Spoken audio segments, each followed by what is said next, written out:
'Cause I am yours and you are mine.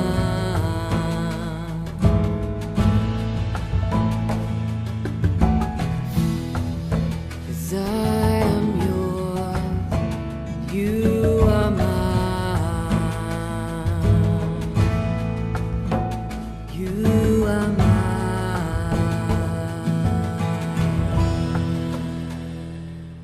న్యాయాధిపతుల గ్రంథము 4వ అధ్యాయము 1వ వచనము నుండి. ఏహూదు మరణమైన తరువాత ఇజ్రాయేలీలు ఇంకను యెహోవా దృష్టికి దోషులైరి కనుక యెహోవా హోసోరులో ఏలు కనాను రాజైన యాబీను చేతికి వారిని అప్పగించెను. అతని సేనాధిపతి అన్యుల హరోషేతులో నివసించిన సీసెరా. అతనికి 900 ఇనుప రథములుండెను. అతడు 20 సంవత్సరములు ఇజ్రాయేలీలను కఠినమైన బాధ పెట్టగా ఇజ్రాయేలీలు యెహోవాకు మొరపెట్టిరి. ఆ కాలమున లప్పీతోతునకు భార్య అయిన దెబోరా అను ప్రవక్తి ఇజ్రాయేలీలకు న్యాయాధిపతినిగా ఉండెను. ఆమె ఎఫ్రాయిముల మన్యమందలి రామాకును బేతేలుకును మధ్యనున్న దెబోరా సరళ వృక్షము క్రింద తీర్పుకై కూర్చుండుట కద్దు. తీర్పు చేయుటకై ఇజ్రాయేలీలు ఆమె యొద్దకు వచ్చుచుండిరి. ఆమె నఫ్తాలి కెదోషులో నుండి అబీనోయము కుమారుడైన బారాకును పిలువనంపించి అతనితో ఇట్లనెను, నీవు వెళ్లి నఫ్తానీలలోను జబూలు నీళ్లలోను 10,000 మంది మనుషులను తాబోరు కొండ యొద్దకు రప్పించుము. నేను నీ దగ్గరకు యాబీను సేనాధిపతి అయిన సీసెరాను అతని రథములను అతని సైన్యమును కీషోను ఏటి యొద్దకు కూర్చి నీ చేతికి అతనిని అప్పగించెదనని ఇజ్రాయేలీల దేవుడైన యెహోవా సెలవిచ్చి ఉండలేదా అని దెబోరాతో చెప్పగా, బారాకు, నీవు నాతో కూడా వచ్చిన ఎడల నేను వెళ్ళదను, కాని నీవు నాతో కూడా రాని ఎడల నేను వెళ్ళనని ఆమెతో చెప్పెను. అప్పుడు ఆమె, నీతో నేను అగత్యముగా వచ్చేదను, అయితే నీవు చేయు ప్రయాణము వల్ల నీకు ఘనత కలుగదు. యెహోవా ఒక స్త్రీ చేతికి సీసెరాను అప్పగించెనని చెప్పి తాను లేచి బారాకుతో కూడా కెదెషునకు వెళ్ళెను. బారాకు జబూలీన్లను నఫ్తాలీలను కెదెషునకు పిలిపించినప్పుడు 10,000 మంది మనుషులు అతని వెంట వెళ్ళిరి. దెబోరాయు అతనితో కూడా పోయెను. అంతకులోగా కయూనీయుడైన షేబెరు మోషే మామయ్యైన హోబాబు సంతతి వారైన కయీనీయుల నుండి వేరుపడి కెదోషునొద్దనున్న జైనన్నీములోని మస్తకీ వృక్షమునొద్ద తన గుడారమును వేసుకునియుండెను. అబీనోయము కుమారుడైన బారాకు తాబోరు కొండ మీదికి పోయెనని సీసెరాకు తెలుపబడినప్పుడు సీసెరా తన రథములన్నిటినీ, తన 900 ఇనుప రథములను అన్నిల హరోషేతు నుండి కీషోను వాగు వరకు తన పక్షముగానున్న సమస్త జనమును పిలిపింపగా, దెబోరా, లెమ్ము, యెహోవా సీసెరాను నీ చేతికి అప్పగించిన దినము ఇదే. యెహోవా నీకు ముందుగా బయలుదేరును కదా అని బారాకుతో చెప్పినప్పుడు బారాకు ఆ 10,000 మంది మనుషులను వెంట పెట్టుకుని తాబోరు కొండ మీద నుండి దిగివచ్చెను. బారాకు వారిని హతము చేయనట్లు యెహోవా సీసెరాను అతని రథములన్నిటినీ అతని సర్వసేనను కలవరపరచగా సీసెరా తన రథము దిగి కాలినడకను పారిపోయెను. బారాకు ఆ రథములను సేనను అన్యుల హరోషేతు వరకు తరుముగా సీసెరా యొక్క సర్వసేనయు కత్తివాత కూలెను. ఒక్కడైనను మిగిలియుండలేదు. హాసోరు రాజైన యాబీనుకును కయీనుడైన హెబెరు వంశస్థులకును సమాధానము కలిగియుండెను కనుక సీసెరా కాలినడకను కయీనుడగు హెబెరు భార్య అయిన యాయేలు గుడారమునకు పారిపోయెను. అప్పుడు యాయేలు సీసెరాను ఎదుర్కొనబోయి అతన్ని చూచి, నా ఏలినవాడా, నా తట్టు తిరుగుము, భయపడకుమని చెప్పినందున అతడు ఆమె గుడారమును చొచ్చెను. ఆమె గొంగళితో అతన్ని కప్పగా అతడు దప్పికొని ఉన్నాడు. దయచేసి దాహమునకు కొంచెం నీళ్ళిమ్మని ఆమెను అడిగెను. ఆమె ఒక పాలబుట్టి విప్పి అతనికి దాహమిచ్చి అతన్ని కప్పుచుండగా, అతడు గుడారపు ద్వారమున నిలిచియుండుము, ఎవడే కాని లోపలికి వచ్చి ఇక్కడ నెవడైనను నున్నాడా అని నిన్నడిగిన ఎడల నీవు ఎవడనూ లేడని చెప్పవలెనను. పిమ్మట హెబెరు భార్య అయిన యాయేలు గుడారపు మేకు తీసుకుని సుత్తి చేత పట్టుకుని అతని యొద్దకు మెల్లగా వచ్చి అతనిని అలసట చేత గాఢ నిద్ర కలిగి ఉండగా నేలకు దిగునట్లు ఆ మేకును అతని కణతలలో దిగగొట్టగా అతడు చచ్చెను. బారాకు సీసెరాను తరుముచుండగా యాయేలు అతన్ని ఎదుర్కొని వచ్చి, రమ్ము, నీవు వెతుకుచున్న మనిషిని నీకు చూపించదనగా అతడు వచ్చినప్పుడు సీసెరా చొచ్చిపడి ఉండెను. ఆ మేకు అతని కణితులలో నుండెను. ఆ దినమున దేవుడు ఇజ్రాయేలీయుల ఎదుట కనాను రాజైన యాబీనును అణచెను. తరువాత వారు కనాను రాజైన యాబీనును సంహరించు వరకు ఇజ్రాయేలీల చెయ్యి కనాను రాజైన యాబీనుకు విరోధముగా అంతకంతకు హెచ్చుచూ వచ్చెను. న్యాయాధిపతుల గ్రంథము 5వ అధ్యాయము 1వ వచనం నుండి. ఆ దినమున దెబోరాయు అబీనోయము కుమారుడైన బారాకును ఈ కీర్తన పాడిరి. ఇజ్రాయేలీలలో యుద్ధశాలలో ధైర్యము కనపరిచిరి. ప్రజలు సంతోషముగా సిద్ధపడిరి. యెహోవాను స్తుతించుడి. రాజులారా వినుడి, అధిపతులారా ఆలకించుడి. యెహోవాకు గానము చేసేదను. ఇజ్రాయేలు దేవుడైన యెహోవాను కీర్తించేదను. యెహోవా, నీవు సేయీరు నుండి బయలుదేరినప్పుడు, ఎదోము పొలం నుండి బయలుదేరినప్పుడు భూమి వణికెను. ఆకాశము నీళ్లను కురిపించెను, మేఘములను వర్షించెను. యెహోవా సన్నిధిని కొండలలో నుండి ప్రవాహములు వచ్చెను. ఇజ్రాయేలు దేవుడైన యెహోవా సన్నిధిని సీనాయిలో నుండి ప్రవాహములు వచ్చెను. అనాథ కుమారుడైన షర్వుకు దినములలో, యాయేలు దినములలో రాజమార్గములు ఎడారులాయెను. ప్రయాణస్తులు చుట్టూ త్రోవలలోనే నడిచిరి. ఇజ్రాయేలీల అధిపతులు లేకపోయిరి. దెబోరా అను నేను రాకమునుపు, ఇజ్రాయేల్లో నేను తల్లిగా నుండక మునుపు వారు లేకపోయిరి. ఇజ్రాయేలీలు క్రొత్త దేవతలను కోరుకొనగా యుద్ధము ద్వారముల యొద్దకు వచ్చెను. ఇజ్రాయేలీలలో 40,000 మందికి ఒక కేడమే కాని ఏటుయే కాని కనపడలేదు. జనులలో ఇజ్రాయేలీలు అధిపతులు సంతోషముగా సిద్ధపడిరి. వారి యందు నాకు ప్రేమ కలదు. యెహోవాను స్తుతించుడి. తెల్లగాడిదలు నెక్కువారులారా, తివాసుల మీద కూర్చుండు వారులారా, త్రోవలో నడుచువారులారా, ఈ సంగతి ప్రకటించుడి. విలుకాండ్ర ధ్వనికి దూరముగా నుండువారు, నీళ్లు చేదుకొను స్థలములలో నుండువారు యెహోవా నీతి క్రియలను ప్రకటించెదరు. ఇజ్రాయేలీల గ్రామంలో ఆయన జరిగించు నీతి క్రియలను వారు ప్రకటించెదరు. వినుటికై యెహోవా జనులు ద్వారములలో కూడుదురు. దెబోరా మేలుకొనుము, మేలుకొనుము దెబోరా మేలుకొనుము, మేలుకొనుము బారాకు, కీర్తన పాడుము. అబీనోయము కుమారుడా లెమ్ము, చెరపట్టిన వారిని చెరపట్టుము. ప్రజల వీరులలో శేషించిన వారును కూడివచ్చిరి. సూర్యులలో యెహోవా నాకు సహాయము చేయవచ్చెను. అమాలేకులలో కాపురమున్న ఎఫ్రాయిములను, నీ తరువాత నీ జనములలో బెన్యామీలను, మాకీరు నుండి న్యాయాధిపతులను, జబూలునీల నుండి నాయకదండము వహించు వారును వచ్చిరి. ఇస్సాకారీలైన అధిపతులు దెబోరాతో కలిసి వచ్చిరి. ఇస్సాకారీలను బారాకును అతి వేగముగా లోయలోనికి చొరబడిరి. రూబేనీల కాలువల యొద్ద జనులకు గొప్ప హృదయాలోచనలు కలిగెను. మందల ఈలలను వినుటకు నీ దొడ్ల మధ్యను నీవేల నివసించితివి. రూబేనీల కాలువల యొద్ద జనులకు గొప్ప యోచనలు కలిగెను. గిలాదు యోర్దాను అద్దరిని నిల్చెను. దానీయులు ఓడల దగ్గర ఏల నిల్చిరి. ఆషేరీలు సముద్ర తీరమున తమ అఖాతముల యొద్ద ఏల నిల్చిరి. జబూలీనీయులు మరణ భయం లేక ప్రాణము తృణీకరించుకొనిన జనము, నఫ్తాలీయులు భూమి మెట్టల మీద ప్రాణము తృణీకరించిరి. రాజులు వచ్చి యుద్ధము చేసిరి. మెగిద్దో కాలువల యొద్దనున్న తానాకులో కనాను రాజులు యుద్ధము చేసిరి. వెండి లాభం వారు తీసుకొనలేదు.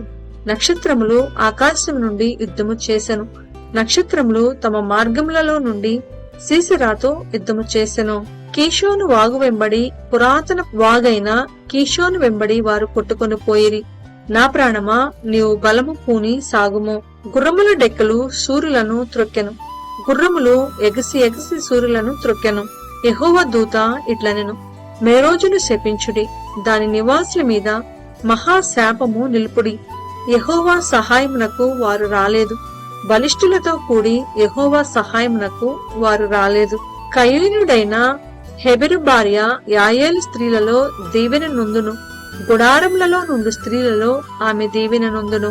అతడు దాహమడిగెను, ఆమె పాలు తెచ్చి ఇచ్చెను. సర్దార్లకు తగిన పాత్రతో మీగడ తెచ్చి ఇచ్చెను. ఆమె మేకును చేత పట్టుకొనెను. పనివాని సుత్తెను కుడి చేత పట్టుకొని సీసెరాను కొట్టెను. దాని తలను ఆమె పగుల కొట్టెను. ఆమె అతని తలను సుత్తితో కొట్టగా అది పగిలెను. అతడు ఆమె కాళ్ళ యొద్ద కృంగిపడి పరుండెను. ఆమె కాళ్ళ యొద్ద కృంగిపడెను. అతడు ఎక్కడ కృంగెనో అక్కడనే పడిచొచ్చెను. సీసెరా తల్లి కిటికీలో నుండి చూచెను. అల్లిక కిటికీలో నుండి చూచి కేకలు వేసెను రాక అతని రథము తడవు చేయనేలా అతని రథముల చక్రములు ఆలస్యము చేయనేలా. ఆమె యొద్దనున్న వివేకము గల రాజకుమార్తెలు ఈలాగునని ఉత్తరమిచ్చిరి. ఆమె తనకు తాను మరలా ఇట్లనుకొనుచుండెను, వారికి దొరికింది కదా, దోపుడు సొమ్ము పంచుకొనుచున్నారు కదా, యోధులందరూ తలా యొక్క స్త్రీని తీసుకొందురు, ఇద్దరేసి స్త్రీలు వారికి దొరుకుదురు. సీసరాకు రంగు వేయబడిన వస్త్రం ఒకటి దోపుడు సొమ్ముగా దొరుకును, రంగు వేయబడిన విచిత్ర వస్త్రం ఒకటి దోపుడుగా దొరుకును. రెండు వైపులా రంగు వేయబడిన విచిత్రమైన వస్త్రం దోచుకొని వారి మెడలకు తగిన వస్త్రం ఒకటి దొరుకును. యెహోవా నీ శత్రువులందరూ అలాగుననే నశించెదరు, ఆయనను ప్రేమించువారు బలముతో ఉదయించు సూర్యుని వలె నుందురు అని పాడిరి. తరువాత దేశము 40 సంవత్సరములు నిమ్మళముగా నుండెను. న్యాయాధిపతుల గ్రంథము 6వ అధ్యాయము 1వ వచనం నుండి.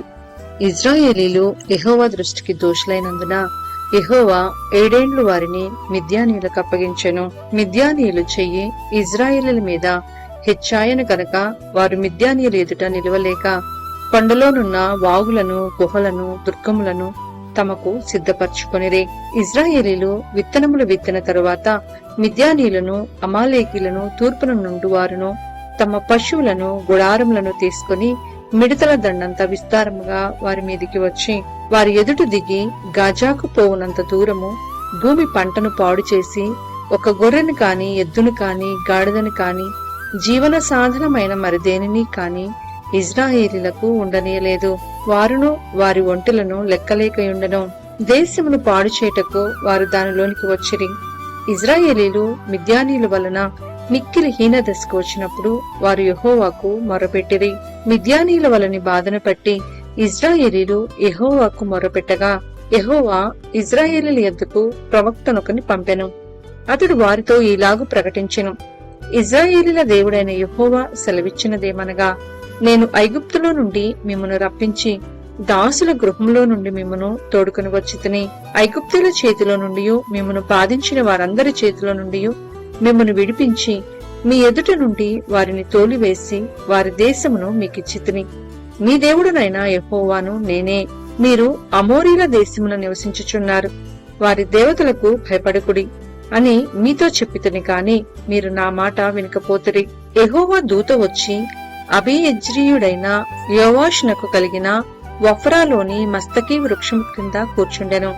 యోవాషు కుమారుడైన గిద్యోను మిద్యానీయులకు మరుగయుండునట్లు గానుగ చాటున గోధుమలను దుళ్లగొట్టుచుండగా యెహోవా దూత అతనికి కనబడి, పరాక్రమం గల బలాఢ్యుడా, యెహోవా నీకు తోడై ఉన్నాడని అతనితో అనగా, గిద్యోను చిత్తము నాయేలినవాడా, యెహోవా మాకు తోడై ఉండిన ఎడల ఇదంతయు మాకేల సంభవించెను. యెహోవా ఐగుప్తుల నుండి మమ్మను రప్పించునని చెప్పుచు మా పితరులు మాకు వివరించిన ఆయన అద్భుత కార్యములన్నీ ఏమాయను. యెహోవా మమ్మను విడిచిపెట్టి మిద్యానీయుల చేతికి మమ్మను అప్పగించినని అతనితో చెప్పెను. అంతటా యెహోవా అతని తట్టు తిరిగి బలము తెచ్చుకుని వెళ్లి మిద్యానీయుల చేతిలో నుండి ఇజ్రాయేలీలను రక్షింపుము, నిన్ను పంపిన వాడను నేనే అని చెప్పగా అతడు చిత్తము నాయేలినవాడా, దేని సహాయము చేత నేను ఇజ్రాయేలీలను రక్షింపగలను? నా కుటుంబము మనుష్య గోత్రములో ఎన్నిక లేనిదే, నా పితరుల కుటుంబంలో నేను కనిష్ఠుడనై ఉన్నానని ఆయనతో చెప్పెను. అందుకు యెహోవా ఆయననేమి, నేను నీకు తోడయుందును కనుక ఒకే మనుషుని హతము చేసినట్లు మిద్యానీయులను నీవు హతము చేయదు అని సెలవిచ్చెను. అందుకతడు, నా ఎడల నీకు కటాక్షము కలిగిన ఎడల నాతో మాటలాడుచున్నవాడు నీవే అని నేను తెలుసుకొనున్నట్లు ఒక సూచన కనపరచుము. నేను నీ యొద్దకు వచ్చి నా అర్పణమును బయటికి తెచ్చి నీ సన్నిధిని దానిని పెట్టు వరకు ఇక్కడి నుండి వెళ్ళకుమి అని వేడుకొనగా ఆయన నీవు తిరిగి వచ్చే వరకు నేను ఉండేదనెను. అప్పుడు గిద్యోను లోపలికి పోయి ఒక మేకపిల్లను తూమెడు పిండితో పొంగని భక్ష్యములను సిద్ధపరిచి ఆ మాంసమును గంపలో ఉంచి అది వండిన నీళ్లను కుండలో పోసి ఆయన కొరకు ఆ మస్తకీ వృక్షము క్రిందికి దానిని తీసుకుని వచ్చి దగ్గర ఉంచగా దేవుని దూత ఆ మాంసమును పొంగని భక్ష్యములను పట్టుకొని రాతి మీద పెట్టి నీళ్లు పోయమని అతనితో చెప్పెను. అతడు అలాగు చేయగా యెహోవా దూత తన చేతినున్న కర్రను చాపి దాని కొనతో ఆ మాంసమును ఆ పొంగని భక్ష్యములను ముట్టినప్పుడు అగ్ని ఆ రాతిలో నుండి వెడలి ఆ మాంసమును పొంగని భక్ష్యములను కాల్చివేశను. అంతట యెహోవా దూత అతనికి అదృశ్యమాయెను. గిద్యోను ఆయన యెహోవా దూత అని తెలుసుకొని, ఆహాహా, నా ఏలినవాడా యెహోవా, ఇందుకే కదా నేను ముఖాముఖిగా యెహోవా దూతను చూచితినెను. అప్పుడు యెహోవా, నీకు సమాధానము, భయపడకుము, నీవు చావవని అతనితో సెలవిచ్చెను. అక్కడ గిద్యోను యెహోవా నామమున బలిపీఠము కట్టి దానికి యెహోవా సమాధానకర్తయ్యను పేరు పెట్టెను. నేటి వరకు అది అబి ఎజ్రీయుల ఒఫ్రాలో ఉన్నది. మరియు ఆ రాత్రి ఎందే యెహోవా నీ తండ్రి కోడెను అనగా 7 ఏండ్ల 2వ ఎద్దును తీసుకుని వచ్చి నీ తండ్రి కట్టిన బయలు యొక్క బలిపీఠమును పడగొట్టి దానికి పైగానున్న దేవతా స్తంభమును నరికివేసి తగిన ఏర్పాటుతో ఈ బండ కొనను నీ దేవుడైన యెహోవాకు బలిపీఠము కట్టి ఆ 2వ కోడెను తీసుకుని వచ్చి నీవు నరికిన ప్రతిమ యొక్క కర్రతో దహనబలి నర్పించుమని అతనితో చెప్పెను. కాబట్టి గిద్యోను తన పనివారిలో 10 మందిని తీసుకుని వచ్చి యెహోవా తనతో చెప్పినట్లు చేసెను. అతడు తన పితరుల కుటుంబమునకును ఆ ఊరి వారికిని భయపడినందున పగలు దానిని చేయలేక రాత్రివేళ చేసెను. ఆ ఊరి వారు వేకువనే లేచినప్పుడు బయలు యొక్క బలిపీఠము విరగొట్టబడి ఉండెను. దానికి పైగానున్న దేవతా స్తంభమును పడద్రోయబడి ఉండెను. కట్టబడిన ఆ బలిపీఠము మీద ఆ 2వ ఎద్దు అర్పింపబడి ఉండెను. అప్పుడు వారు ఈ పని ఎవరు చేసేదనని ఒకరితోనొకరు చెప్పుకొనుచు విచారణ చేసి వెతికి యోవాషు కుమారుడైన గిద్యోను ఆ పని చేసినట్టు తెలుసుకొనిరి. కాబట్టి ఆ ఊరి వారు, నీ కుమారుడు బయలు యొక్క బలిపీఠమును పడగొట్టి దానికి పైగానున్న దేవతా స్తంభమును పడద్రోసెను కనుక అతడు చావవలెను, వానిని బయటికి తెమ్మని యోవాషుతో చెప్పగా, యోవాషు తనకు ఎదురుగా నిలిచిన వారందరితో, మీరు బయలుపక్షముగా వాదింతురా, మీరు వాణ్ణి రక్షించుదురా, వాని పక్షముగా వాదించువాడు ఈ ప్రొద్దుననే చావవలెను. ఎవడో వాని బలిపీఠమును విరగొట్టెను కనుక వాడు దేవత అయినందున తన పక్షమున తానే వాదించవచ్చును. ఒకడు తన బలిపీఠమును విరగొట్టినందున అతనితో బయలు వాదించుకొననిమ్మని చెప్పి ఆ దినమున అతనికి యెరుబ్బా బయలను పేరు పెట్టెను. మిద్యానీయులందరూ అమాలేకీలందరూ తూర్పు వారందరూ కూడి వచ్చి నది దాటి యెజ్రెయేలు మైదానంలో దిగగా యెహోవా ఆత్మ గిద్యోనును ఆవేశించెను. అతడు గూరు ఊదినప్పుడు అబీయెజెరు కుటుంబపు వారు అతని యొద్దకు వచ్చిరి. అతడు మనుష్యులందరి యొద్దకు దూతలను పంపగా వారును కూడుకొని అతని యొద్దకు వచ్చిరి. అతడు ఆషేరు, జెబూలూను, నఫ్తాలి గోత్రముల వారి యొద్దకు దూతలను పంపగా వారును కూడిన వారిని ఎదుర్కొనుటకు వచ్చిరి. అప్పుడు గిద్యోను, నీవు సెలవిచ్చినట్లు నా చేత ఇజ్రాయేలీలను రక్షింపనుద్దేశించిన ఎడల నేను కళ్ళెమున గొర్రెబొచ్చు ఉంచిన తరువాత నేల అంతయు ఆరియుండగా ఆ గొర్రెబొచ్చు మీద మాత్రమే మంచు పడునెడల నీవు సెలవిచ్చినట్లు ఇజ్రాయేలీలను నా మూలముగా రక్షించదువని నేను నిశ్చయించుకొందునని దేవునితో అనెను. అలాగున జరిగెను. అతడు ప్రొద్దుట లేచి ఆ బొచ్చును పిడిచి నీళ్లతో పాత్ర నిండు వరకు ఆ బొచ్చు నుండి మంచును పిండెను. అప్పుడు గిద్యోను, నీ కోపము నా మీద మండనీయకము, ఇంకొక్క మారే ఆ బొచ్చు చేత శోధింప సెలవిమ్ము. నేల అంతటి మీద మంచు పడి ఉండగా ఆ బొచ్చు మాత్రమే పొడిగా ఉండనిమ్మని దేవునితో అనగా ఆ రాత్రి దేవుడు అలాగున చేసెను. నేల అంతటి మీద మంచు పడినను ఆ బొచ్చు మాత్రమే పొడిగా నుండెను.